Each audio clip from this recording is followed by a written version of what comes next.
नमस्कार, मैं हूं सुरिंदर शर्मा और बात कर रहे हैं आज जो चुनावी नतीजे घोषित हो रहे हैं। और ये भी आपको बताएं कि इस कार्यक्रम को आप IBN 7 JNK पर भी देख सकते हैं। जम्मू कश्मीर की अगर हम बात करें तो लोकसभा चुनावों के नतीजे जो आ रहे हैं और जो अब तक चीजें सामने आ रही हैं, उससे लग रहा है कि जम्मू कश्मीर के इन चुनावी नतीजों के साथ ही सियासी समीकरण भी बदलते हुए दिखाई दे रहे हैं। बात करें जम्मू कश्मीर के दो पूर्व मुख्यमंत्री हार चुके हैं और उन्होंने अपनी हार भी स्वीकार कर ली है। एक बड़ा पहलू है इंजीनियर रशीद का कश्मीर की सियासत में सामने आना और बतौर सांसद एक बड़े मार्जिन के साथ जीत हासिल करना। आने वाले समय में क्या इसके सियासी मायने रहेंगे, उस पर भी चर्चा करेंगे, बात करेंगे। वरिष्ठ पत्रकार पवन शर्मा हमारे साथ हैं। पवन जी, दो मुख्यमंत्रियों की हार जम्मू कश्मीर में और राष्ट्रीय स्तर पर चुनावी नतीजों की भी अगर हम बात करें तो उम्मीद से ज्यादा चौंकाने वाले जो नतीजे हैं, आंकड़े हैं, वो सामने आ रहे हैं। कई बड़े बड़े दिग्गज नेता वो धूल चाटते हुए दिखाई दे रहे हैं। और खास बात यह है कि जम्मू कश्मीर की सियासत में नेशनल कॉन्फ्रेंस के 3 सांसद थे पिछली लोकसभा में। उमर अब्दुल्ला एक बड़ा चेहरा मुख्यमंत्री रहे। श्रीनगर और बारामूला दोनों सीटों पर नेशनल कॉन्फ्रेंस का मजबूत क्लेम था। राजौरी अनंतनाग पर मियां अल्ताफ वो पहले से एक डिक्लेयर्ड कैंडिडेट माने जा रहे थे।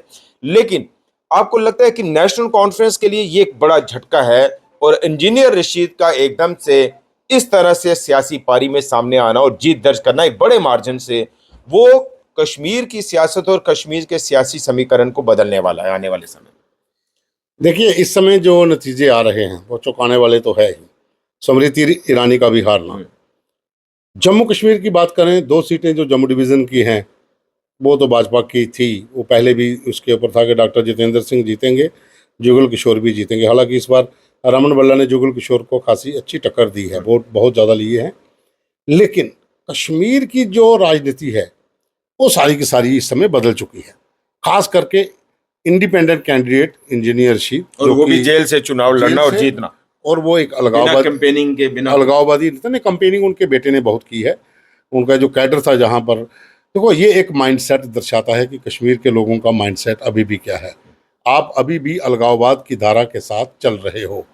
आप इतने वोट ले जाते हो एक लोकसभा सीट के भीतर कि आने वाले विधानसभा चुनावों में एक संकेत हो जाएगा कि अगर आप विधानसभा चुनाव होते हैं तो कश्मीर में अलगाववादी जो हैं वो अगर विधानसभाओं के भीतर भी चुनाव लड़ना शुरू करेंगे अपने कैडर, तो वो काफ़ी ज़्यादा सीटें लेंगे। एक बड़ा सवाल ये है कि इस बार जैसे कश्मीर में जो पोल परसेंटेज बढ़ा, जाहिर सी बात है भारत सरकार उसका श्रेय भी लेगी, बीजेपी उसका श्रेय भी लेगी कि देखिए हमने कश्मीर के हालात बदल दिए। कहाँ 11, 12, 14% होते थे, कहाँ हमने 58, 55 के आसपास जो है पोल परसेंटेज ला दिया। एक पहलू। दूसरा पहलू ये कि उसी कश्मीर के पोल परसेंटेज में एक अलगाववाद की विचारधारा के नेता का जीत कर आना और इस तरह से जीत कर आना, इतने बड़े मार्जिन से जीत कर आना, उमर अब्दुल्ला को हराकर जीत कर आना, वो क्या संकेत दे रहा है कि जो सरकार कह रही है कि हालात बदले हैं वो सही है, या फिर कश्मीर में जो अलगाववाद का समर्थन नहीं। या सीधे तौर पर एक नेता जीत कर आया है? ऐसा कुछ नहीं है जी, डेमोक्रेटिक सेटअप के बीच ही इलेक्शन हुई है। हाँ, ये श्रेय कांग्रेस, जम्मू कश्मीर का जो हालात जो बदले हैं वो केंद्र सरकार को तो जाता है कि चुनाव जो हैं वो फेयर हुए हैं वहाँ पर, और वहाँ पर इतनी ज़्यादा संख्या में लोगों ने वोट डाले हैं, इसमें कोई शक नहीं। लेकिन इसके साथ ही वहाँ के वोटरों ने ये बता दिया है कि हम अभी भी उस माइंडसेट को जीवित रखे हुए हैं। वही मेरा सवाल था, की विचारधारा जो है, वही मेरा सवाल था कि जो सरकार क्लेम कर रही थी कि अब कश्मीर बदल गया, माइंडसेट बदल गया है, लेकिन इससे इंजीनियर रशीद की जीत से क्या आप किसका माइंडसेट बदलोगे? हाँ। कितने लोगों का बदलोगे? जितनी परसेंटेज पोल की वहां पर हुई है, आखिर उमर अब्दुल्ला को भी तो वोट मिले हैं। बिल्कुल। लेकिन शुजात गनी लोन को भी बहुत ज़्यादा वोट मिले हैं। लेकिन एक तबका ऐसा अभी भी है, एक जमात अभी भी ऐसी है जिनका माइंडसेट अलगाववाद की विचारधारा का समर्थन करता है। अगर आप यही चुनाव कहीं और भी विधानसभाओं के जब इलेक्शन होते हैं अगर हुए जम्मू कश्मीर में, मुझे तो नहीं लगता कि जो हालात इस समय केंद्र में बने हैं और जम्मू कश्मीर की जो स्थिति है कि विधानसभा चुनाव होंगे, हालांकि इलेक्शन कमीशन ने कहा था कि हम बहुत जल्द करवाएंगे, अगर होते हैं तो अगर विधानसभाओं के भीतर इसी तरह की अलगाववाद की विचारधारा के लोग खड़े हो जाएंगे और वो 15-20 के करीब जीत के आ जाएंगे, तब आप क्या करोगे? मैं फिर से वही सवाल दोहरा रहा हूं कि अलगाववाद की विचारधारा को बदल देने का दावा करने वाली नहीं बदल सरकार का दावा क्या सटीक हो रहा है कि उसी अलगाववाद विचारधारा को फिर से समर्थन मिल रहा है कश्मीर में? मैंने आपको पहले बताया ना कि वहां पर दो लोगों को कितने ज्यादा वोट मिले, उमर अब्दुल्ला को भी मिले हैं, सजाद गनी लोन को भी मिले हैं। उसी बीच में 4-4.5 लाख वोट जो है वो इंजीनियर शीद ले गया है। तो विचारधारा जो है वो अलगाववाद की वो जीवित है, वो अभी भी वहां पर सरकार जीवित के है। दावे कहाँ खड़े रहते सरकार के दावे डेवलपमेंट को लेकर बेशक हों, वहाँ पर हर घर तिरंगा की मुहिम अलग हो, लेकिन एक तबका अभी भी है जिसका माइंडसेट आप नहीं बदल पाए।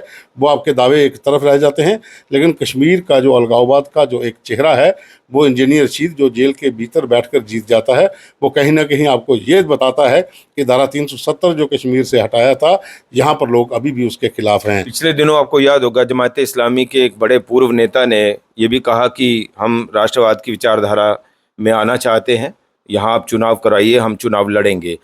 क्या आपको लग रहा है कि एक तो ये इंजीनियर शीद का जीत कराना, महबूबा मुफ्ती उमर अब्दुल्ला का हार जाना, जमाते इस्लामी के नेता का इस तरह से बयान देना, ये ओवरऑल कश्मीर के सियासी समीकरण को बदलता हुआ दिखाई दे रहा है? देखिए, बिल्कुल 2 मुख्यमंत्रियों का हार जाना, वो भी कश्मीर में और इस समय में, जबकि इतनी ज़्यादा परसेंटेज पोलिंग की वहाँ पर हुई है, वो ये दर्शाता है कि वहाँ के लोगों ने मन बना लिया है कि पुराने लोगों को हम अब उन पर भरोसा नहीं है।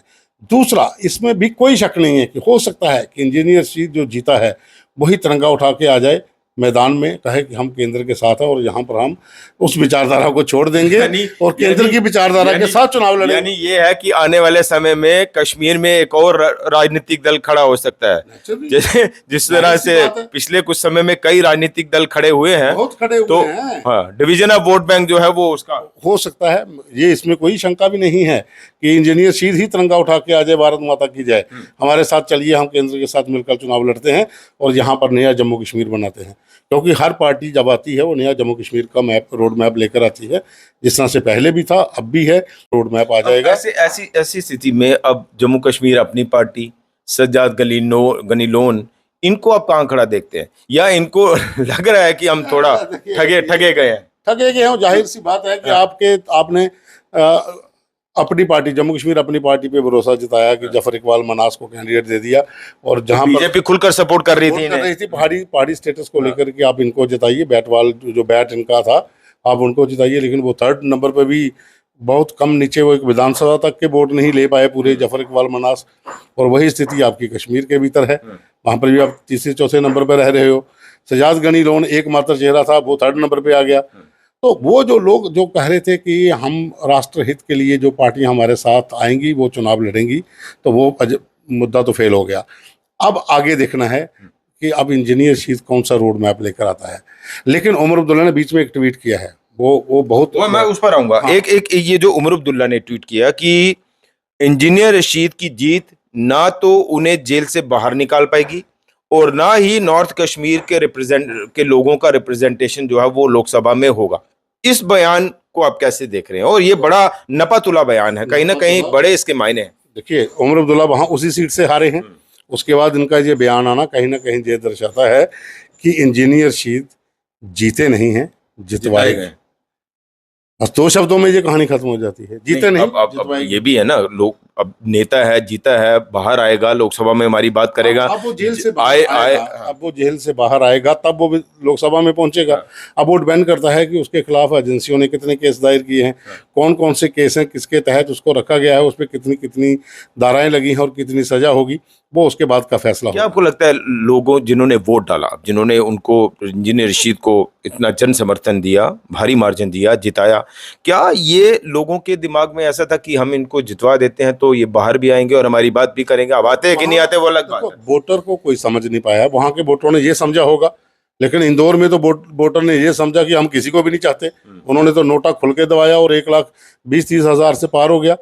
तो वोटर को कोई नहीं समझ सका है। यहाँ पर भी जो वोटर हैं उनकी समझ, इनकी नब्ज पकड़ ही नहीं पाए। उन्होंने सीधा देखा कि हमने इंजीनियर शीद को जिताना है, हो सकता है कि इसकी जीत जो है वो उसको जेल से बाहर भी ले आए और उन लोगों के काम भी हो। तो कश्मीर में अब नए पॉलिटिकल ऑप्शंस लोगों के पास भी हैं और गठबंधन की राजनीति के लिए दूसरे राजनीतिक दलों, अब ये डिपेंड करता है कि केंद्र में क्या होता है। जो हालात इस समय केंद्र में, स्क्रीन पे अगर आप देखें 230 और 257 के बीच में, 297 के बीच में गेम फंसी हुई है, ये ऊपर नीचे चल रहा है। हो सकता है कल तक वहाँ पर क्या बनता है। जब ये पूरा एक बन जाएगा कि केंद्र में कौन बैठेगा, उसके बाद जम्मू कश्मीर की बात होगी उनके सामने कि इंजीनियर रशीद का क्या करना है। कश्मीर की राजनीति में इंजीनियर रशीद की अब एक बड़ी भूमिका होने वाली है, ये माना जाए। और नेशनल कॉन्फ्रेंस की भी, उनके 2 सीटें, 2 सांसद हैं उनके। उनकी भी बड़ी भूमिका होगी। अगर आप लोकल विधानसभा चुनावों की बात करोगे तो यहाँ पर भाजपा का भी एक बड़ा रोल होगा, कांग्रेस का भी बड़ा रोल होगा, क्योंकि कांग्रेस अगर 2 कैंडिडेट उनके हारे हैं तो उन्होंने भी वोट शेयर बहुत ज़्यादा हासिल किया है, वो उनका भी रोल होगा। लेकिन डिपेंड ये करता है कि अब इंजीनियर रशीद कितना गले में सही उतरता है, कितना वो उसको तराश कर सामने रखते हैं, और क्या वो उसी विचारधारा को लेकर ही आगे बढ़ेगा जिसे लेकर वो जेल में है। तो फिर समीकरण जो हैं वो कहीं और ही इशारा कर रहे हैं। चलिए पवन जी, बहुत बहुत शुक्रिया। और बड़ी बात यह है कि आज जम्मू कश्मीर की अगर बात करें तो जम्मू कश्मीर के सियासी जो चुनावी नतीजे हैं उसमें सबसे ज़्यादा चर्चा में है इंजीनियर रशीद।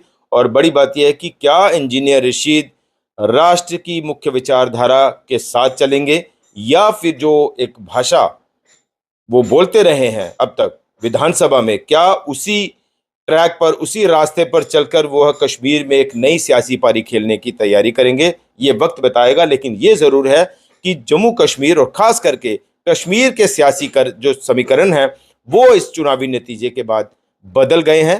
2 मुख्यमंत्रियों का हारना और एक ऐसे नेता का जीतना जिसके ऊपर बड़े गंभीर जो है वो आरोप तय तो नहीं हुए लेकिन आरोप है, और वो जेल में है और जेल से चुनाव लड़ा और जीत दर्ज की। उसके बाद क्या कश्मीर की राजनीति किसी और दिशा में चलेगी, या फिर जो केंद्र सरकार बार बार कह रही है कि कश्मीर बदल गया है, क्या वो जमीनी सतह पर है या नहीं, ये देखना बाकी होगा। फिलहाल इतना ही। नमस्कार।